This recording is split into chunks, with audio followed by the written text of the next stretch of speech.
I now want to introduce our next featured speaker this morning, Ms. Tamara McCleary. Some of you might recognize her because she has attended the 2 previous DistribuTECHs as a social influencer. And because social media has become such a big part of companies, and certainly utilities are having to get into that as well, we thought it would be a great idea to have her speak today, to give you some insight and pointers on how you can use social media to improve your operations and better engage your customers. As an international branding expert, technology futurist, marketing digital strategy consultant, and Thelium CEO, Tamara McCleary is ranked by Clear in the top 1% of global social media influencers and listed as one of the top 50 social influencers of 2015, 2016, and 2017. Tamara ranks high in the areas of artificial intelligence, robotics, IoT, big data, and machine-to-machine. She also ranks high in blockchain and digital transformation influencers.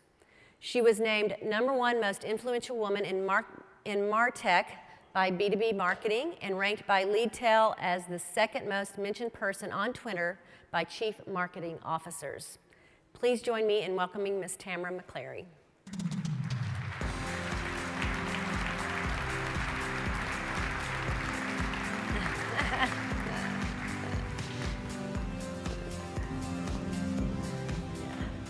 Teresa, thank you so much. All right, we're turning off Twitter now, but everybody say hello to Twitter. Hello, Twitter. Bye, Twitter. Gotta go. So my name is Tamara McCleary, and I have come from the future. All of your memories have been wiped, and you were offered a blue pill and a red pill. I'm here to welcome you. Congratulations on taking the red pill. We are entering the real 2018. And anyone who hasn't ever seen The Matrix is now looking around going, what pill? I didn't get offered a pill. I want a pill. Right. So it's really hard to be a futurist and also a top female global tech influencer because the competition is stiff. Okay, that's going to land much better and be hilarious at tomorrow morning's Women in Utilities breakfast. But the future is interesting. When we're talking about the future, we are never going to figure it out or be able to disrupt ourselves if we're going with what we already know. And one of those things is that my journey into all of this came from science. So even though I run a global marketing agency now, I never went to school for marketing. So it's molecular physiology. But yeah, it works, right? And the reason is now marketing is technology. In fact, your organizations are technology organizations. If we can't measure it, we can't manage it. And I got wildly excited about measuring how people make decisions. And these decisions are critically important in the B2B and enterprise space just as much as they are in the B2C and retail space. And what we found in doing research at Stanford, and it was in conjunction with the University of California, San Francisco Medical Center and Berkeley, is that people actually make decisions not based on what they think they're making decisions on. So where this gets really exciting is that whether we're talking about sex or double cheeseburgers, you're making choices based on chemicals. So if we have a volunteer that would come up and I electrically stimulated parts of their brain, we could see that they would actually make decisions based on where we're putting that electrical stimulation. Do I have any volunteers? You guys are so much fun. So yes, it actually has everything to do with us talking about this age of disruption. Energy and utilities is ripe for disruption as much as banking. And there's a lot going on right now that says that the genie's already out of the bottle and we can't stop it. So my foray into energy and utilities, I got very involved a couple of years ago This was at a Charge Energy conference in Reykjavik, Iceland, and I became exposed to how people are handling energy and utilities across the globe. And it really opened my perspective into all the ways, the rich opportunities that are not being capitalized within this sector. And that's a good thing, because it means that you have the ability to be at the top of your game if you just do a few things. So there's a couple of things that we know are true. So some of the organizations that I am an advisor to are up here on the screen. And the reason is that everybody is trying to look for the two guys in the garage that they're not aware of yet, right? That's what we're trying to do. We're trying to predict the future. So disruption creates opportunity for us. And this opportunity is definitely related to what Paula was talking about. Paula was talking about customer centricity. And one of the best ways to harness the power of customer centricity is with a technology called social media. How many of you have heard of social media? So when I made the decision to focus on social media as a primary vehicle to be a change force in the universe to bring new technology to life, all of my colleagues in academia looked at me like, what are you doing? You know, this is something that kids play with, right? This is something that, you know, teens are using in Snapchat.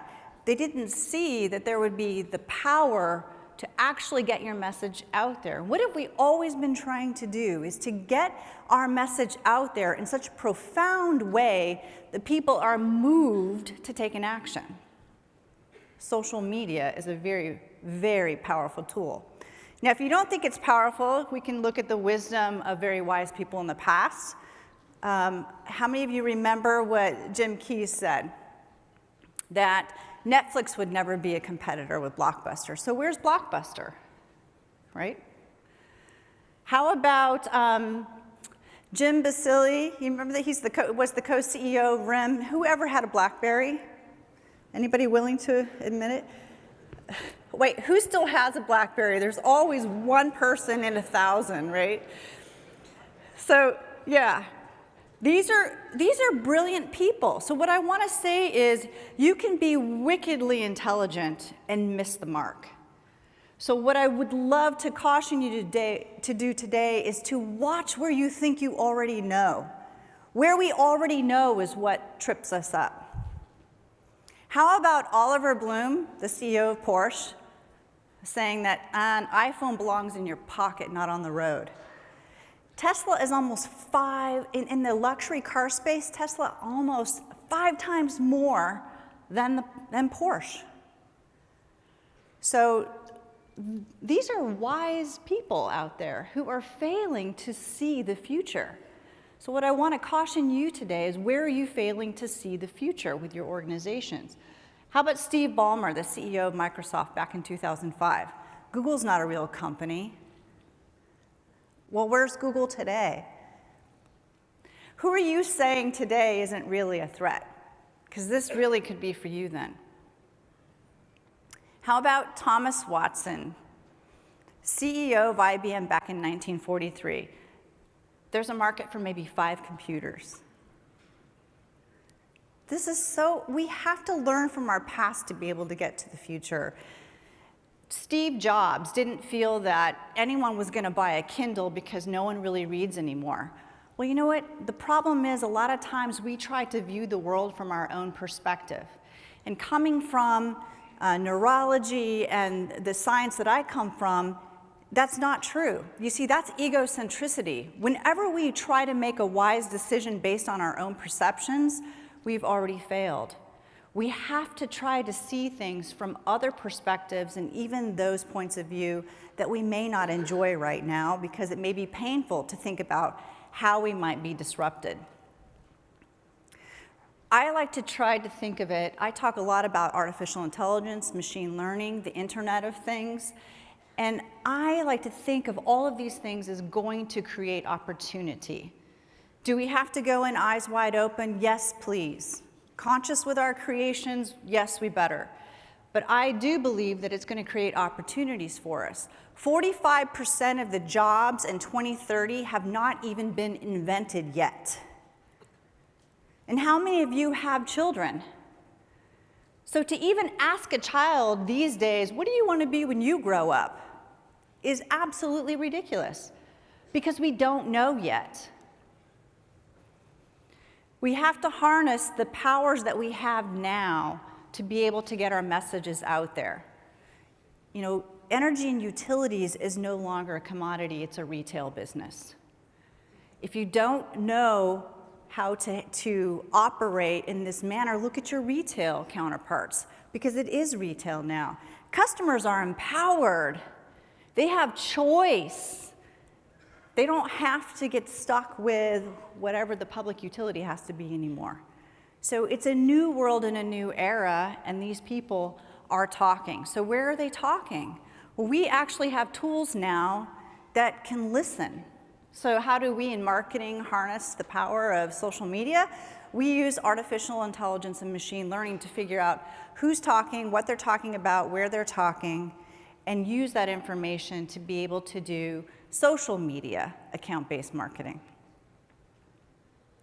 What social channels are utilities using? Twitter's huge. How many of you are on Twitter? Okay, and how many of you are going to stay and not retire within the next 5 years? Okay, so if any of you are now raising your hand and you didn't raise your hand to Twitter, you want to get on Twitter. You want to be able to make yourself stay relevant. You're not leaving, you're staying, you need to be relevant. So Twitter is a big forum for social discussions that are going on. And if you're not involved in this discussion, it doesn't mean that people aren't talking about you. Do you remember object permanence with the little kid? If I cover my eyes, if I can't see you, I'm not here. That's what it is to not be on social media. If we avoid Twitter, then it's all good. No, it's not, because people are talking about you. You need to be there. You need to be seen, you need to be heard, and you need to be engaged. Paula said it best that way. Thought leadership, your brand must be a thought leader. Are you seen as a leader in your community? Do people go to you for advice? Are you the mentor? Are you the guide? Thought leadership is what the brand needs to be. The brand must be human. People don't follow brands, they follow humans. And those brands that humanize themselves are followed, they're engaged, and people feel a brand loyalty to them. This is critically important for us as human beings. As the more technology we have, the more we crave a human touch and a human connection. Humanizing your brand. Make sure your content is juicy. Does anyone want to read it? You know, if it's boring and you are bored by it, no one's going to read it. So forget it. Have other people post on your company's blog or on your company's website. Have guest posts. You remember, it's about community, no longer egocentricity, just about the company. It's about our community. It's about our people. There's a really great energy company that I met in New Zealand, Power Shop. Have you guys heard of them? First of all, super cool brand with hot pink as their color. Isn't that cool for an energy company? Hot pink. You go to their website, it's hot pink. And when they're talking to their customers, they're talking as if they're a human being and not the energy company, right? And they're funny. Can you imagine all the funny things they use with the name Power Shop? And they're fearless in using humor and also addressing problems and pain points with their customers and then delivering a solution. It's about being real. It's about being authentic. It's about being transparent. Putting out white papers to educate people. One thing that I loved that Power Shop was doing is that they were educating people about energy, because here's the problem that you have, and that is your consumers don't value you till they don't have you, right? Nobody even thinks about their utilities and their energy until they don't have any. So what's happened is that market has become rather entitled, correct? I deserve, it's my human right to have energy and utilities, right? So what do you have to do to shift that? You have to start educating them about what it actually takes to get energy to them. They don't know, and make it real to them. Make them feel related to you. Let them understand what it actually takes and what their involvement means. So it's educating your public. Blogs. How many of your organizations have a blog? Anybody have blogs out there? Excellent. Now, are your posts interesting? Or have they been vetted so thoroughly by legal that they're devoid of any personality whatsoever, right? Ooh, I feel like kinship with you. Yes. So make it real, make it human. Make people want to read. Podcasting. How many of you ventured into podcasting to educate your audience? That is insanely powerful right now. People love podcasts even more than videos at the moment, because why? It's convenient. You can listen to your iTunes podcast while you're in the car, when you're traveling, when you're doing anything, and you don't have to watch something. So podcasting is incredible. Being customer obsessed means really understanding your customer from their perspective and getting out of just this egocentric way of thinking. What are their pain points? And I would drive it even farther and say, what is it that they don't know that they should know? What are the questions they should be asking? Engage them. Make them feel connected to you. I'm going to have these slides available to you so you can take a look at these statistics. But in the future, I can flip through these and you will already have knowledge of it, right? Customer service, social media done correctly is engaging with those customers. If you don't know what to share, 30% should be about the organization, 30% should be about interesting things about the world or the community, and 40% should be shares of those that you admire and that you think are thought leaders within this industry sharing their information. Content that gets the most engagements right now is outages, right? And why? Because right now people only think about energy until they don't have it. So we have to flip that through education. When do you use social media? For everything. For getting your brand messaging out there, for creating the brand persona, for informing your customers. Hurricane Sandy was a great example of how the message really got out there through Twitter. So PSE&G posted 9,000 tweets, and they added 43,000 followers during the storm. It's engagement.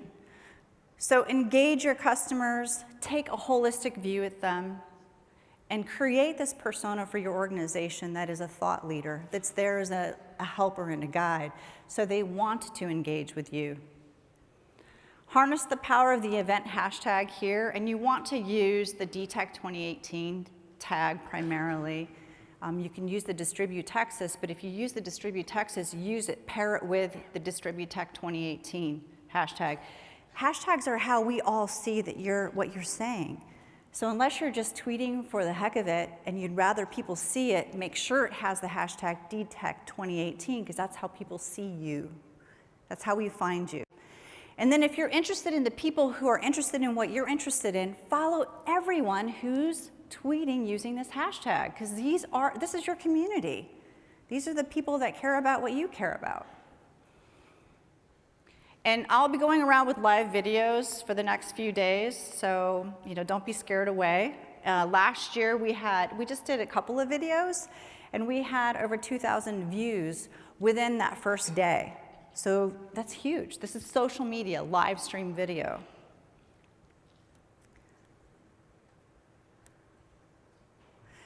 All right, so that is the end of what I have to share with you from the future. But if you're interested in continuing this conversation, I would love to invite you to continue it with me at Electrify Europe in Vienna, and that's going to be in June. So if you happen to find yourself in Vienna, let's continue this conversation at Electrify Europe. And I'd like to ask you to do one last thing before I leave, and that is,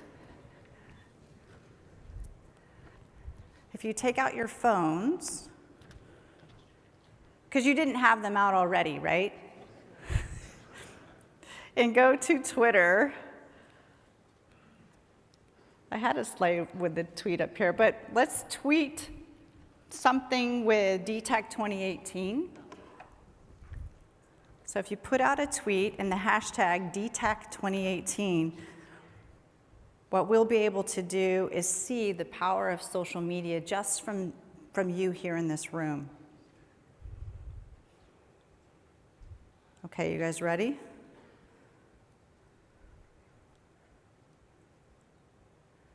All right, I'm tweeting. You guys tweeting? Boom. So find me later, or I will be posting under DistribuTECH 2018 to let you know what we did just right here in this room in that moment to show you, not tell you, the power of social media. So thank you so much for your time today. It's been a pleasure.